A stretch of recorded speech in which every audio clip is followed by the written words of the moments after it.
Welcome to the situation update. This is not my voice. Or is it? I'm joking with you. I'm playing with you.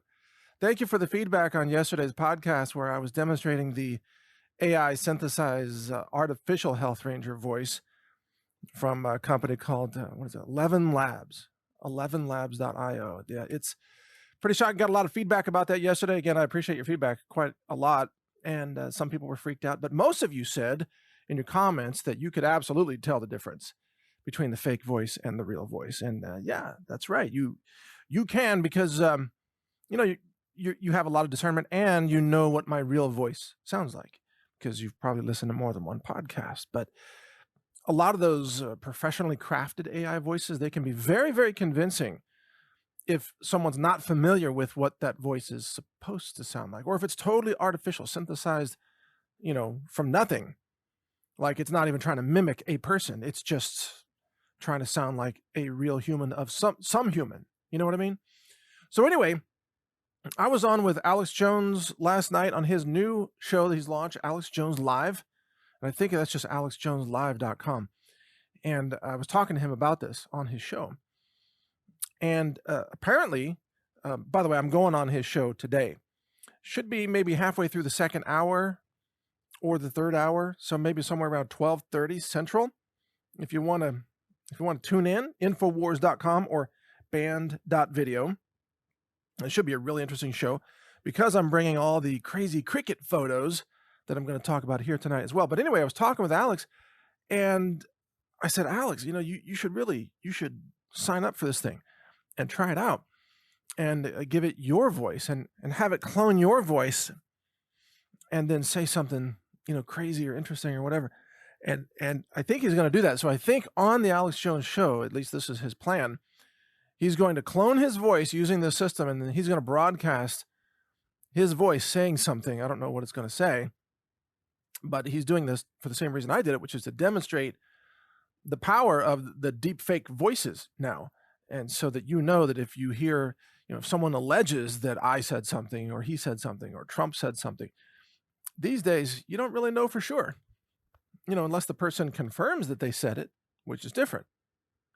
Anyway, I'm going to be going on with Alex in studio, and I am planning on bringing a dog, a combat dog, that I am currently in possession of, you could say. I'm kind of a foster parent for this dog. Remember, I did some training, 2 months ago or something, with these combat dogs, and then through circumstances, perhaps I'll share it later, I ended up becoming the foster parent for one of these dogs that was trained and raised in Europe. And this dog was about to go to the German police, where I knew that this dog would be used to, threaten innocent people, probably German protesters who are, rising up and protesting their corrupt government. So anyway, I'm not going to go through all the details, but this dog ended up with me. And so I'm taking care of him and doing some training and trying to work through some of his anger issues, things like that, trying to chill him out a little bit, which is interesting because anyway, I'm going to bring this dog to the Alex Jones studio. That's why I'm saying this. So if you want to see this dog, you can tune in to the Alex Jones show. You'll be able to see this dog, assuming that he's cool. I don't mean Alex, but I mean this dog. Assuming this dog is cool and doesn't flip out, I'm going to bring him in, and I'm going to hope that he's chill in the studio. We'll see. We will find out. But dealing with a dog like this requires somebody with a very strong personality. That's one of the things I learned, is that you can't be wishy-washy, especially with a dog that has its own, or in this case, his own very strong personality. This is a male, highly trained combat dog with a very strong personality and fully intact, ready to reproduce with female dogs. This guy's got his own ideas, and if you're not a strong person, he will outmaneuver you at every turn. So it's an interesting thing going on, but we'll see. We'll see if that works. Now, some of you may be asking, well, exactly how many dogs do you have? Because, I talk about dogs from time to time, and I just have to answer that I'm keeping that a surprise. No one knows exactly how many dogs I have, because I want it to be a total surprise. Surprise! Guess what? you've you've wandered into the wrong off limits zone here.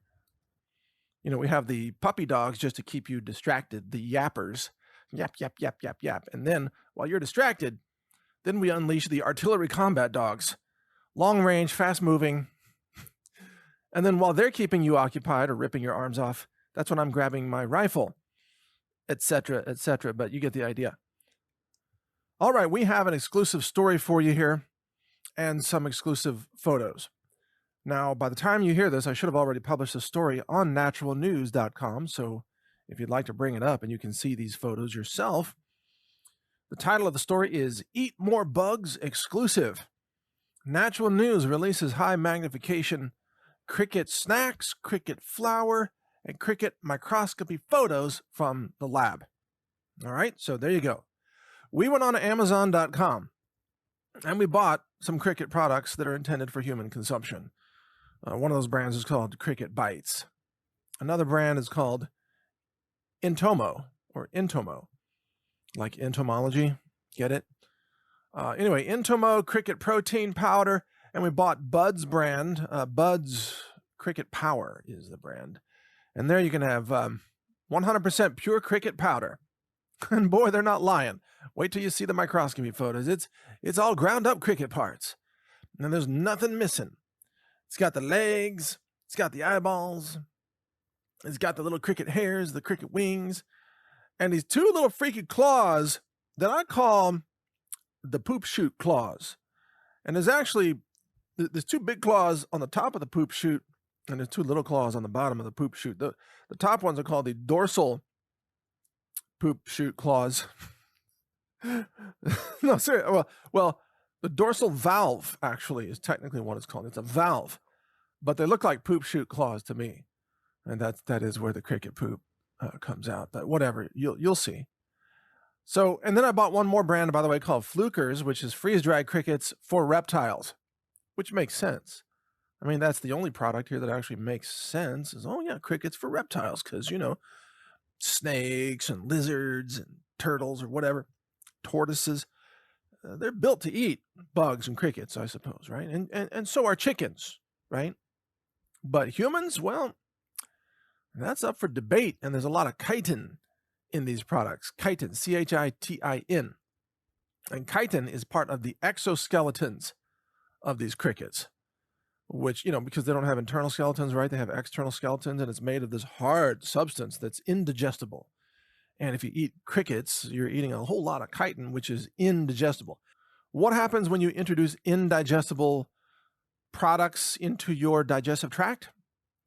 Well, for some people, they get crazy diarrhea and cramping. What's not to like about that?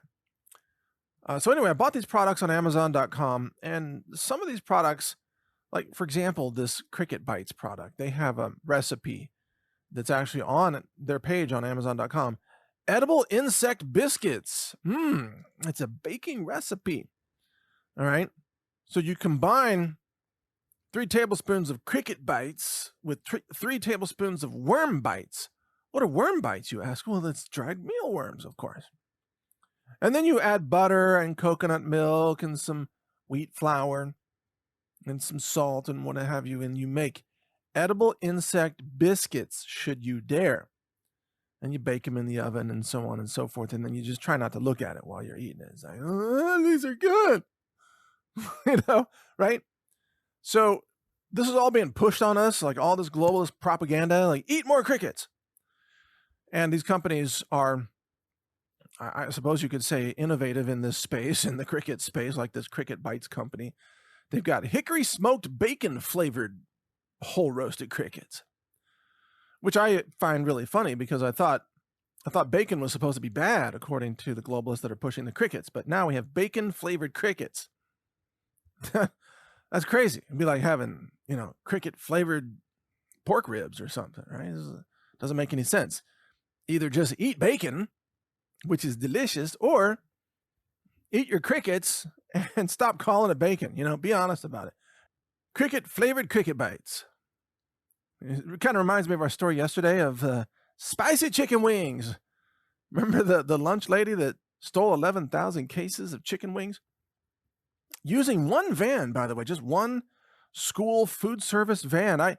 I'm still impressed. I still think we should make that woman Secretary of Transportation, or at least Food Logistics Secretary under Biden or something, because if you can distribute 11,000 cases of chicken wings without anybody even noticing for a while with one van, you got some logistics all figured out right there. That's pretty amazing. But getting back to crickets. So I'm going to show you some of the cricket photos here while I'm talking, or at least my editor here is going to throw those in the podcast. But if you want to see the full photos, follow along with me on naturalnews.com and click on that article, Eat More Bugs exclusive. And by the way, of course, you know that I'm saying that satirically. I'm not advocating that you eat more bugs. I think it's silly. And I think that it's part of this crazy globalist push, like eat bugs and we'll change the weather together. I don't think so. You can eat bugs if you want. I'm going to keep drinking my smoothies and have an occasional hamburger.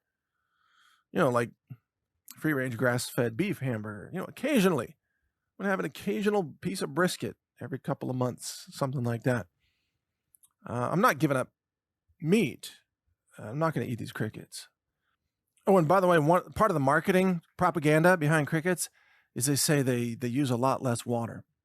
So they say these crickets require only 1 gallon of water per pound, where cows require 2,000 gallons of water. Yeah, but the problem with that logic is that cows are just borrowing the water. They urinate it right back out. They're not keeping all 2,000 gallons of water per pound. Otherwise, they would be the size of, buildings. They're just borrowing the water. And since they don't destroy water, the water just gets recycled back into the system, by the way. So what's the problem? And by the way, crickets, in order to grow crickets, you have to build a cricket facility. So then there's all this ecological footprint cost of building a building and having the artificial lights and the temperature control systems and everything. It's quite complex. Whereas cows, they will produce beef on basically useless land. And you don't have to build anything except a fence, basically. You build a fence, a little bit of barbed wire, some, mesquite posts or what have you, and a few T-posts in between. Boom. You've got cows going. Whereas crickets require all this, automation and exotic indoor temperature control systems and everything. Growing crickets on a large scale is actually way more complex than raising cattle. But anyway, we're going to start at the top of this Natural News article with the brand called Intomo cricket protein powder. And the first picture, and you don't have to look at these while you're listening, but I'll describe it to you. But it's this ground up mishmash of kind of yellowish looking. It doesn't look like flour. It looks like pieces and parts and shards, basically, with kind of black chunks mixed in. And then we zoom in the next photo, and it's black hair looking substances and kind of brownish looking globs or globules. How about that? Because they're small. And as we zoom in more, you get a closer look at the hairs and the black fibers. Now, crickets have these little hairs on the sides of their bodies. Of course, they have wings and feet, and then the feet have their own kind of claw-like hair substances. I don't know what you call all this, the anatomy of a cricket, but they look like hairs. And in fact, if we continue on, we're going to look at Fluker's freeze-dried crickets for reptiles. The first picture there, that's a nice, juicy cricket eyeball with the eyeball texture fully intact. It looks like a hexagonal pattern in the eyeball. I believe that's the same kind of pattern that you see in honeycomb in beehives. And apparently this is a common pattern in nature, by the way. So it's a hexagonal cricket eyeball. Yum, delicious. And then zoomed in even more, it's kind of like the cricket eyelid or something. I mean, they don't really have eyelids, but it's kind of like a hairy ridge near the eye. I'm not sure what this hairy ridge is, but looks super delicious. And then we have some more zoomed in photos of the hairy eyeball ridge. And then next we're looking at some wings and some wing anatomy. And then here's a look at the hairs on the the abdomen of the cricket and the stripes. It's got stripes. It's kind of darker and lighter and darker and lighter.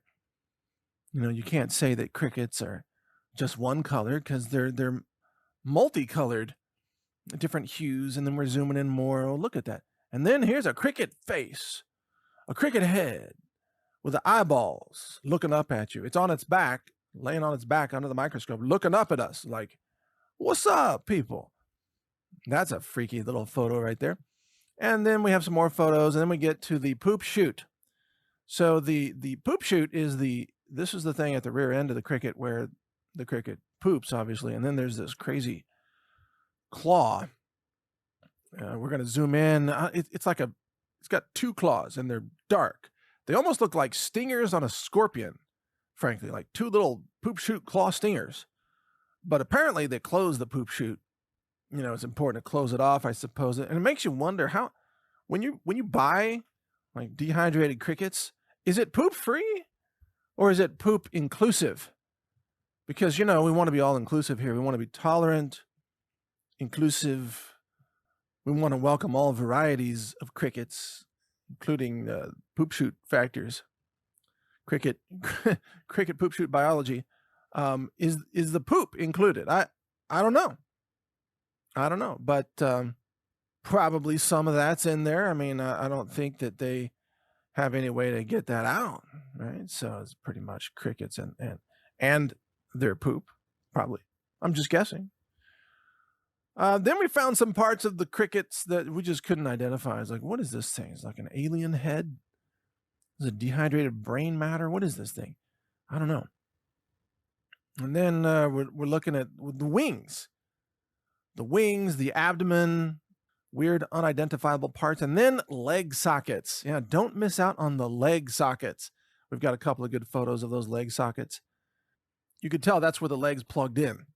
But then somehow the legs got plucked out, probably during the grinding process or something, or shipping, I don't know, and the legs are somewhere else in the bag. But these leg sockets are still there. They look delicious, like chicken leg drumsticks or something. Not, but okay, then some more zoomed in photos of wings and whatever. And then we go on to the Cricket Bites brand, the cheesy ranch flavoring of crickets. And when you look at these photos, as we zoom in, you can see they're dusted with all this powder, and it's, salt and kind of cheese flavoring and delicious spices and herbs, covering cricket faces and heads and thoraxes and whatever else and unidentifiable anatomy. So basically this is just the same thing we saw before, just now it's got like spices on it. So if you want cricket eyeballs and heads and noses and everything dusted with spices, then you're going to want to get some of these.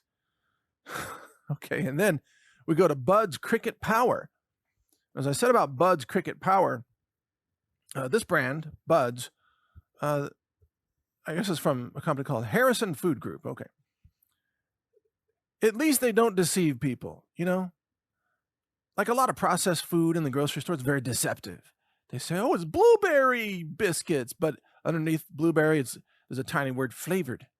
Blueberry flavored biscuits, but it contains no blueberries, right? You've seen that kind of just nonsense in groceries and so on. Well, Bud's doesn't mess around. Bud's is like 100% pure cricket powder. That's their label. And they're not joking. That's what it is. It's 100% ground up crickets. I mean, at least they're honest about it, folks. At least they're honest. They're not trying to, mess around with the name. This is like, mystery protein mass or something. No, it's like cricket powder. You want crickets? We got your crickets. So we zoomed in on that, took a closer look, and sure enough, it's kind of like a dirty cornmeal, you might say. I mean, that's my description of it. I'm not saying that their crickets are dirty. I don't want to be racist against crickets.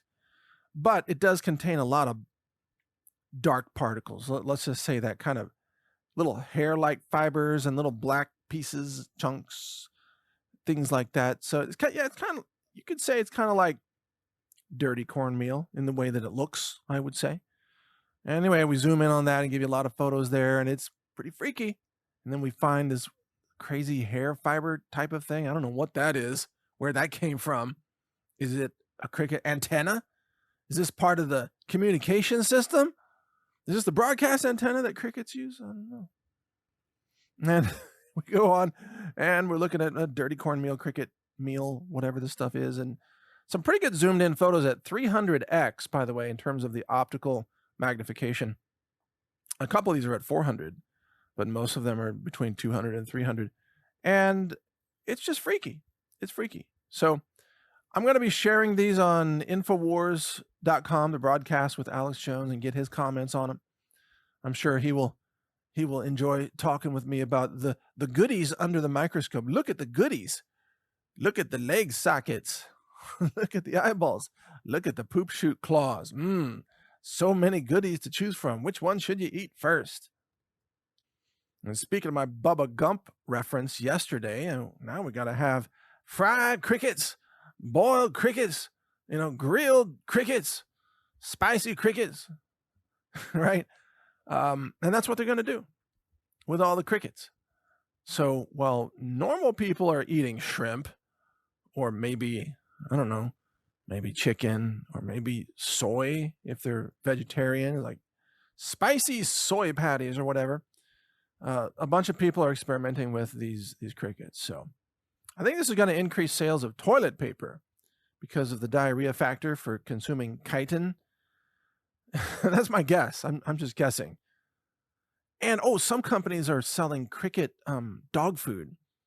Like if you really hate your dogs and you want to feed them insects, like they're prisoners in a doggy prison camp or something. Like, here, just eat bugs, man. Isn't that kind of cruelty to dogs?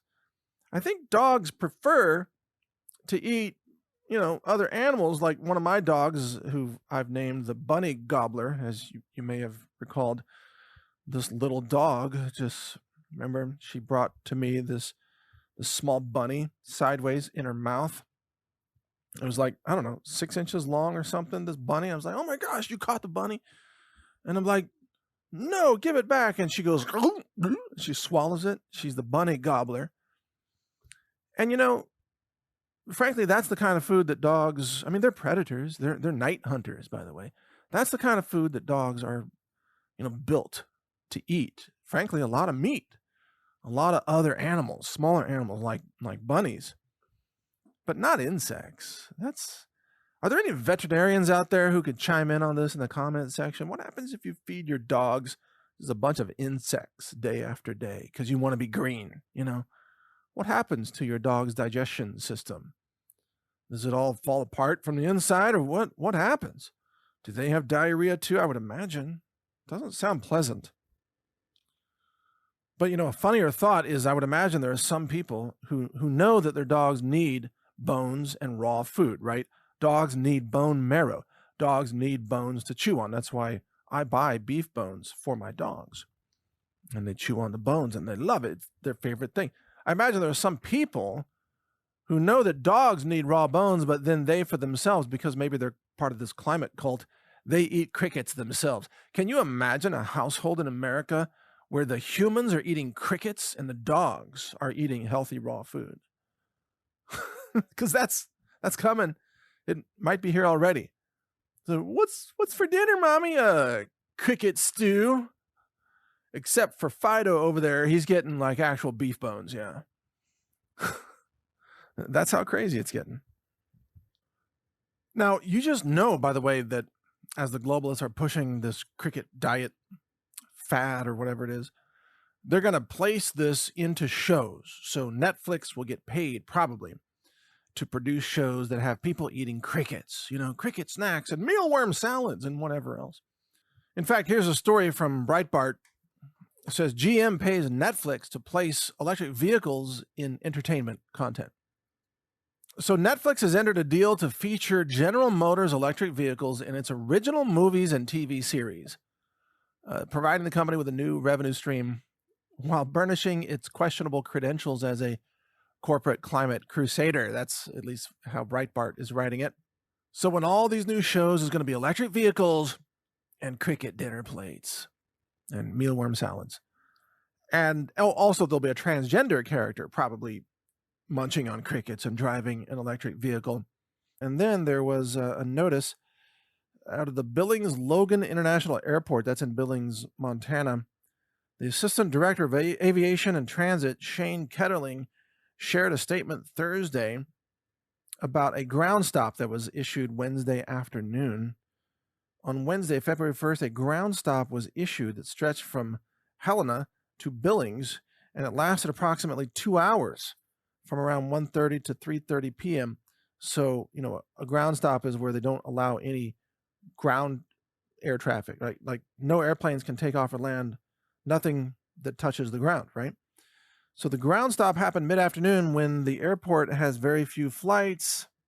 And then they say there are articles identifying an object in the sky as a spy balloon from China, but we do not have any comment on the balloon. Okay, so are these stratotankers and this ground stop and this Chinese spy balloon related? Very likely so, because that would be three highly unusual coincidences to happen pretty much in the same time window in the exact same place, right? That would be unusual. So it's probably not a coincidence. They're probably related. So what do you think's going on? I'll tell you what I think. Do you recall, was it a year and a half ago or 2 years ago? China was running those spy drones, flying them across the Mexico border with Arizona. And these drones were spotted spying on key infrastructure near Tucson. What was it? The Davis-Monthan Air Force Base, I believe, was one of the items that was being spied on there, but also a facility that handles some huge portion of the natural gas distribution for the Southwest United States.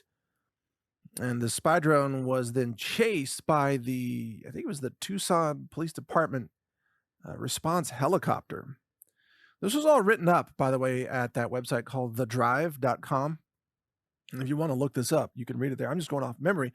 But they tried to chase down this drone with a police helicopter, and they couldn't catch it. So this drone was not some hobby drone. This was a major long-range spy drone with incredible maneuvering capabilities and a drone that has enough power to rapidly gain altitude faster than a police helicopter. And so the drone outran the police helicopter, and that was the last we heard of that. But what we realized from that is that China was spying on key U.S. infrastructure. Why? Well, because when China invades the United States, they need to know what to attack first and what to not attack so that they can, exploit it, capture it, use it for themselves.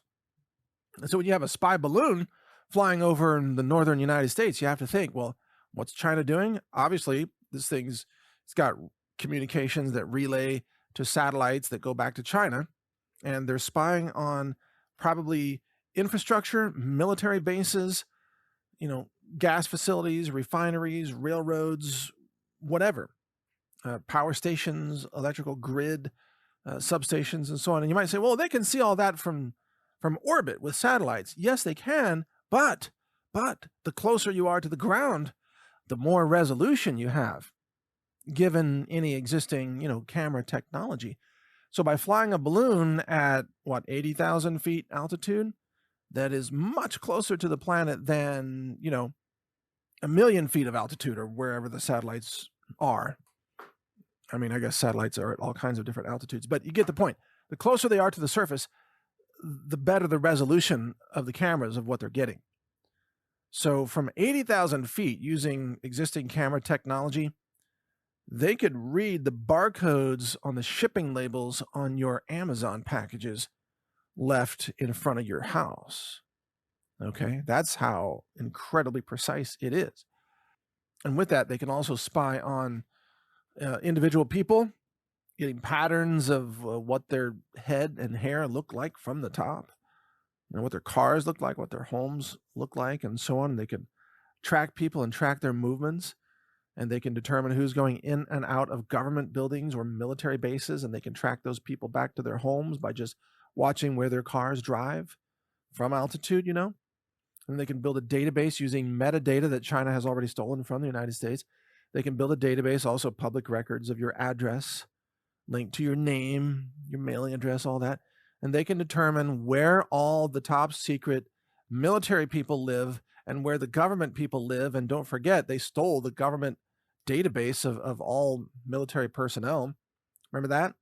What was that? Was that called the Office of Military Personnel? I forgot the name. It was a big database hack several years back. They hacked the entire personnel database of the government, including military personnel, FBI, NSA, you name it. They have all that. It was a China hack. And with the spy balloon, of course, they can exploit all that and do all these things I just talked about. So yeah, this is about intelligence. This is about getting ready for the Chinese takeover of America, or the attempt to do so. I can only imagine there must be a debate in China right now about the timetable of the invasion. You know, one Chinese leader, oh, is it the time to take over the United States and take all the people prisoner and throw them in the prison, making them eat an insect? And then another Chinese general is like, oh, I have a news for you. The Americans are already eating bug by themselves. We don't need to invade. So the American people, in the name of climate cultism, they will treat themselves like prisoners of war. Seriously. They'll eat insects until they diarrhea so much they look like concentration camp prisoners, you know, like skin and bones, ribs showing. Oh, we're saving the climate, man. All the rest of the world is just watching in, at first, maybe laughter, and then just kind of pity. Like, oh my gosh, we've never seen a culture just commit suicide so rapidly. This is incredible. Even the Russians are like, these crazy, these Americans, these Yankees, they enjoyed killing themselves. Yeah, the American culture is destroying itself so quickly. Remember the movie The Silence of the Lambs, right? How creepy that was the first time you saw The Silence of the Lambs. Jodie Foster, right? And the creepy skin harvesting guy, right? It puts the lotion in the basket. It rubs the lotion on its skin, you know? And it was that dude. I don't know if you remember that dude. He was a transgender creepy guy. He was doing the junk tuck in that movie. That guy, that creepy Silence of the Lambs guy, that is now your modern day drag queen storytime hour performer that's performing for children in libraries. We went from Silence of the Lambs to libraries of the pedophiles. That's how crazy it is in America today. It's no longer like it rubs the lotion on its skin, but now it's like it presents its child to the drag queen. It's sick. It's sick. I imagine, no, seriously, go back and watch that. That was a transgender creepy serial killer in Silence of the Lambs. You know, before Hollywood went all woke and demonic. Like now, if they remade that movie, that character would be the hero. That would be the hero of the film. You know, I think I can do that voice better. It puts the lotion in the basket. You know, you have to give it a little kind of a creepy pronunciation, like a Rocky Horror Picture Show kind of tinge to it. It puts the lotion, it rubs the lotion on its skin. You know, ooh, that's creeping me out. Just performing that little bit there. Oh, ugh. We should get the AI voice system to do that. Like teach it like creepy transgender AI voice. How about that? Bow down to your transgender AI overlords. You know. Ugh. Okay, dun dun dun rut-row. EU nations swept by wave of bankruptcies, says Bloomberg. They're talking about Sweden, that has the highest level of bankruptcies in a decade. That just happened in January, amid growing pressure on what construction companies from an ongoing housing market crunch. Oh, you mean the money isn't free anymore? Bankruptcy filings rose 47% from a year ago. That's huge. Oh, and then here's a good one from UK Daily News. Britain grinds to a halt as 500,000 workers go on strike. I guess they're tired of working for not enough money to get by because of inflation and food scarcity and all that. And then here's a story from the UK Daily Mail, but it's about America. Exodus from crime-ridden, high-cost cities like New York San Francisco and Chicago continues as people continue to flee to more affordable states like Florida and Texas. It says that New York, Los Angeles, and Chicago lead drops in move-in rates in 2022. What drops in move-in rates? Okay, very few people moving in. 4 Florida cities make up the top 10 move-in rates. People are fleeing to Florida. The story says, after a year of rising crime and continued inflation, many Americans chose to exit the nation's 3 biggest cities to head down south, where you can play the cornhole game. Despite universal requests to return to the office, many have decided to move from New York, Los Angeles, and Chicago to Sunbelt cities like Miami, Houston, and Atlanta. Houston had the highest move-in rate of all, with 55.7% of moves happening within or into the city. What does that mean? Happening within the city or into the city. Okay. All right, so they're leaving San Francisco. Who wouldn't? They're leaving New York. They're leaving Chicago. You get it. There's a mass migration taking place in America right now because people are fed up with crime, and people are fed up with taxes, and people are fed up with crumbling infrastructure. So they're voting with their feet. Now, I find this somewhat inspiring, because I think we should vote with our feet, and we should, move to places or locate in places that are going to offer, fair taxes and have a government that stays out of your life as much as possible. And the more people that we attract to these places, then we can stand up and, fight for that privacy, low taxation, good local government, things like that. Whereas the blue cities that people are fleeing, think about who's staying behind, right?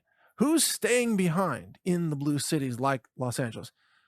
The people who can't afford to flee, right? I mean, I know there are plenty of people who also have money there, but more of those are fleeing every day.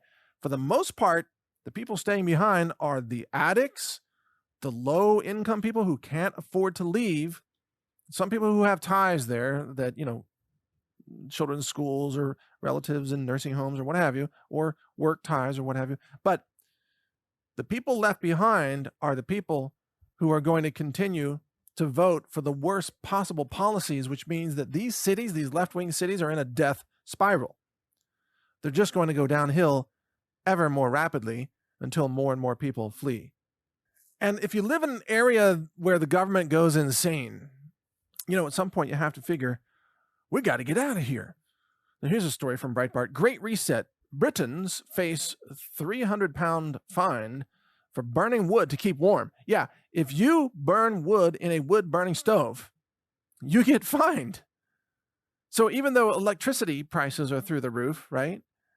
And there's electricity scarcity and energy scarcity of different kinds, and you're trying not to freeze to death, so you have a little wood-burning stove and you're burning some wood, maybe a tree that fell down in your own backyard, right? You're not even cutting down living trees, you're just harvesting the dead wood, which is what I do, by the way. You're going to get fined up to £300. And as Breitbart reports, local councils were also informed that for those who continually breach the codes, i.e. burn wood in your wood stove, they could also seek criminal prosecutions that could land citizens with a criminal record and fines of £5,000 and an additional £2,500 for every additional day that they use wood to heat their home. So if you're trying to heat your home with wood and it's like $2,500 a day and maybe going to jail and criminal record and all of this, it's like, what? So they're tearing down the energy infrastructure because, the UK was very likely involved in the destruction of the Nord Stream pipelines, right? So creating energy scarcity in Europe. Well, you can't have energy from the pipeline. Okay, we'll burn wood. Oh, no, you won't. You won't burn wood. You'll get fined if you burn wood. You want to burn wood?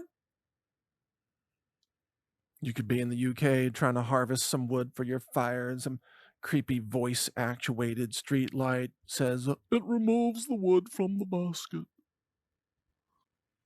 I mean, if you live in an area where you can't even harvest wood from your own yard and burn that wood to not freeze to death, you are living under tyranny, that's for sure.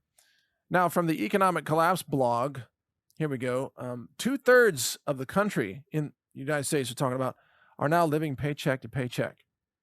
There is an economic collapse underway.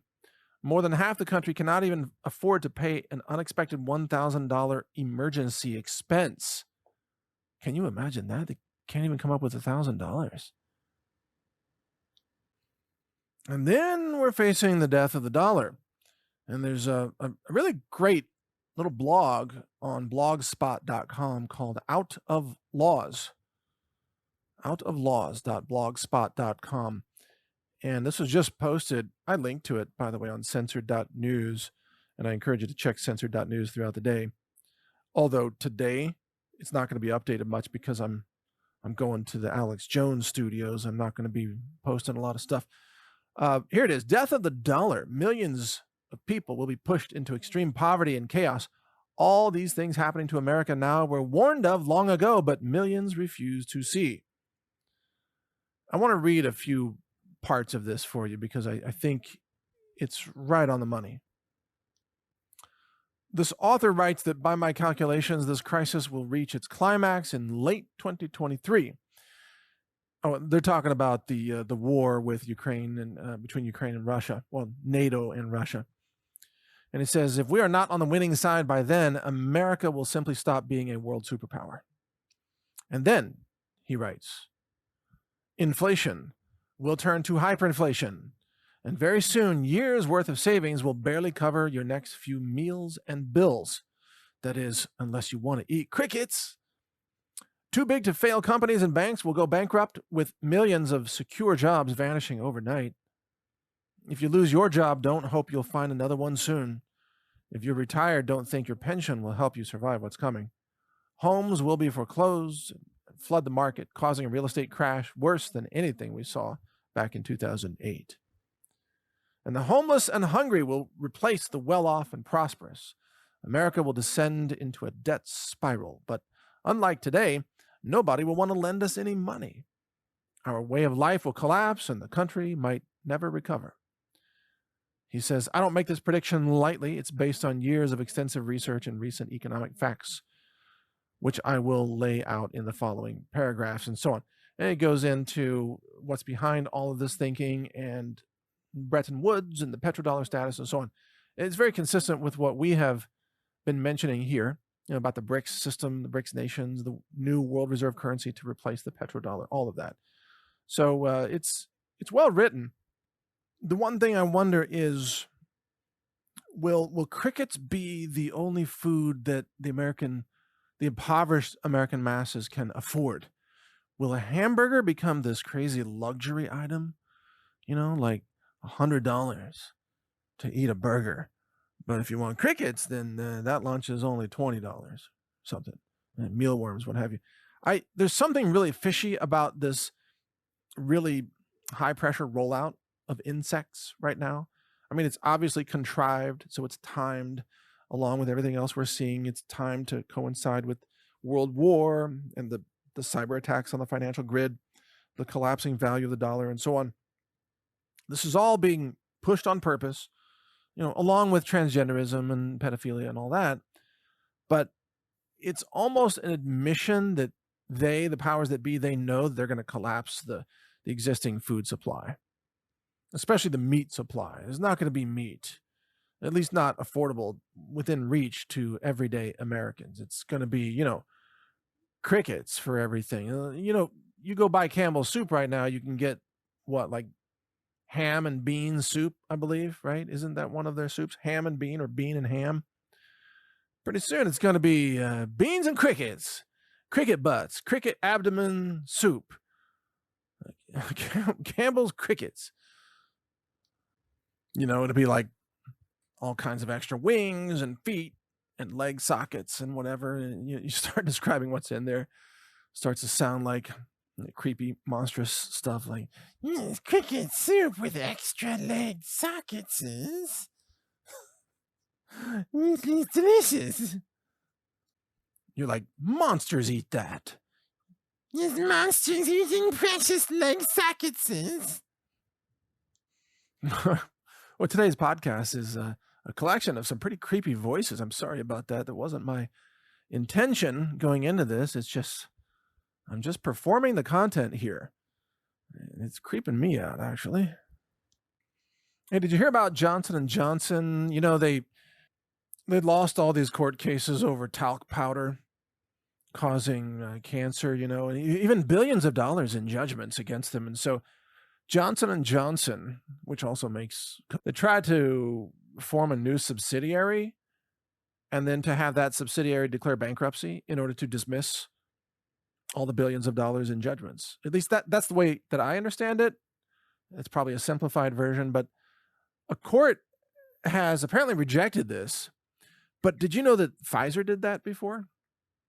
And Big Pharma does this all the time. So if they lose a bunch of lawsuits over some drug that killed a bunch of people, which seems to happen frequently, somehow then they just create a new subsidiary and they transfer all the liability to that subsidiary, and then they declare bankruptcy, and then all the lawsuits are discharged. Do you think that any other industry could get away with that? How is it that Big Pharma is able to do that? It kind of abuse the system and deprive the people of the judgments that the courts and the juries have awarded. Well, this is what they're doing, and it's a common practice by Big Pharma, by the way, to do this. So they've also, sometimes these companies, I think Pfizer did this as well, when they're found guilty by the DOJ, guilty of fraud, or guilty of criminal conduct that would normally bar them from doing business with the federal government. So somehow they'll form a new subsidiary. They'll transfer the criminal conduct or judgment to that subsidiary. They'll say that company is criminal. That company can't do business with the government, but that's not us. And it's just some shell company they created. Oh, but we'll still do business with the government because we're not guilty of that. All kinds of shenanigans in the pharmaceutical industry. It's so dishonest. And then now the industry, those corporations, they've got the governments working for them to spy on the citizens. And so here's a story from reclaimthenet.org, which basically says a UK government spied on tweets from journalists who questioned the official COVID narrative. A new report reveals alarming levels of dissent surveillance. And the report is available on bigbrotherwatch.org.uk. And it's called Ministry of Truth, the secretive government units spying on your speech. So I want to encourage you to go visit that report. Again, bigbrotherwatch.org.uk. And I think your eyes will be opened by this report. This organization, by the way, Big Brother Watch, is really something wonderful to pay attention to. I will invite the director of Big Brother Watch for an interview, see if he or she is up to it. Their name is Silky Carlo. I honestly don't know if that's a man or woman, but what a cool name. That is so cool. Can you imagine being able to introduce yourself as Silky Carlo? Like, what's your name? I'm Silky. Like, no, seriously, what's your name? Name? Silky. I'm Silky Carlo. You call me Silky. It's like, man, that is really cool. So if you go to their About page, About Big Brother Watch, today you are watched by a network of intelligent surveillance systems. You are tracked by your personal devices, monitored by social platforms, and targeted by invasive corporations. You may not know their names, but they know yours. Every decision is collected and archived somewhere by someone. We do not consent. We do not submit. That's pretty hardcore, right? Big Brother Watch is a UK civil liberties campaign group fighting for a free future. We're determined to reclaim our privacy and defend freedoms at this time of enormous technological change, and we fight to win. They are diverse, they are nonpartisan, they are a nonprofit group of campaigners and researchers. Sounds pretty awesome to me. So anyway, I don't know, we'll reach out to them and see if they want to come on and talk about all their work. And I assume they are all in favor of freeing Julian Assange as well as I am, and we are. Free Julian Assange. This group has fought against COVID passes, the software and the QR codes you have to have on your phone. They fought against emergency coronavirus powers. They fight to support and protect free speech online. They're trying to stop facial recognition. If you're in the UK, good luck, because facial cameras are everywhere in the UK. And thermal cameras, Ministry of Truth, all of it. It's insane. It's like the novel 1984 has come to life today in the UK and almost everywhere around the world. But it's always the worst in the UK for some reason. It's like the UK government just wants to be the most totalitarian in the world. And they've pretty much achieved that, maybe neck and neck with communist China. But they're both quite bad. All right, you want something wonderful for the cold weather? Some hot cocoa, but something better than just that? Check it out. Go to healthrangerstore.com/energize.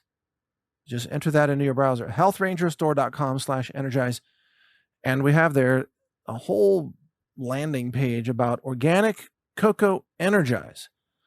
This is a product we have. It's all lab tested. It's all certified organic, certified kosher, certified non-GMO. And this has organic cocoa powder, organic maca root powder. That's where the energy comes from, the maca root. And by the way, remember that a lot of maca root has high lead in it. And that's why we do the lab testing and we reject anything that is high lead. So we have very clean ingredients, which again is hard to find with maca or turmeric, by the way. But this has maca root powder and then 7 functional mushroom powders. That's cordyceps, reishi, chaga, maitake, turkey tail, shiitake, and lion's mane mushroom powder. All organic, all certified organic, and so on, and all lab tested. So this is a really great drink, a hot beverage. It's super delicious. You're going to find that it does amazing things for you. You'll feel really energized. You'll feel good cognition. You will feel really healthy and warm inside, especially during this cold weather. This is a favorite drink in our household, by the way. So check it out. I think you'll really enjoy it. Again, healthrangerstore.com/energize. And I want to remind you that the spring is coming. This cold weather will turn warm here shortly, and you'll want some non-GMO heirloom seeds to plant this spring. It's going to be critical this year. So our sponsor in that category is ARC Seeds, and that's arcseedkits.com. And ARC stands for Agricultural Resource Kit, and they ship these in these PVC cylinders that are very rugged, by the way. Anyway, go to arcseedkits.com, and there they also have a special. I didn't even know about this. I just brought it up. 250,000 seeds, 65 varieties. It's a prepper special for it's like $1,100 for, but this is something you can share with multiple families, by the way. So if you know a bunch of people, you get some people together, you want to go in on this, you can get tons of seeds to grow almost anything that you want. I mean, any common vegetables and common herbs and things like that. So again, arcseedkits.com, use discount code RANGER to get free shipping. Now, I keep telling myself I'm going to be growing corn this spring. I'm laughing at myself because of my joke yesterday about how these corn farmers in America are all complaining about how they forgot to grow non-GMO corn. How pathetic is that, right? We forgot how to grow corn. Well, I'm going to grow corn, but I just don't know where I'm going to find the time, frankly, to grow corn. So I haven't forgotten how to grow corn. I'm just not sure that I have a time budget to grow corn, but I got to do something at least on a small scale. I've got to. So if I pursue that project this spring, which is my goal, I will, of course, keep you posted. I want to grow corn. I want to make homemade, homegrown, fully Southern cornbread. That's right. Like Health Ranger cornbread made with corn, not cricket flour that looks like dirty corn. No, like real corn, heirloom corn, non-GMO corn. That's what I want to grow. I want to make some cornbread. It's a goal of mine for 2023. Not sure I'll reach that, but I'm going to give it a shot. Oh, and by the way, ARC Seed Kits has a lot of offerings that are a lot less expensive than the one I mentioned. They've got small seed kits and so on. They've got like 50,000 seeds or 20,000 seeds, or even you can just build your own seed kits. Anyway, it's definitely worth checking out. Well, thank you for listening. Have a great weekend. Do something productive. I say that to myself as well. We should all do something productive this weekend. I think that the escalation of war with Russia is not far away. It's probably a matter of a few weeks, maybe a couple of months at most. It's going to happen probably in February or March. I don't think it's going to shift to April, but it's possible. Nevertheless, let's say in the next 90 days, we're probably going to be in an escalated war with Russia. That is NATO versus Russia. And that's going to cause all kinds of global havoc, maybe worse than what we experienced during COVID. So use this time wisely so that we can all get prepared, get ready, get squared away, and grow some of our own food. Okay, join me in my effort. That is, if I get there. I'm growing the hydroponic foods for my smoothies. That's easy, but I want to grow corn in dirt and see how that goes. Anyway, grow as much as you can. It's going to serve you well this year. And thank you for listening. God bless each and every one of you. I really appreciate your support, and I appreciate your putting up with some of my humor or attempted humor. It's always fun to communicate with you because we're all human here. We're all human, allegedly, except for the AI robot voices. But other than that, we're all human. Thank you for joining me. We're on Team Humanity. Have a great day.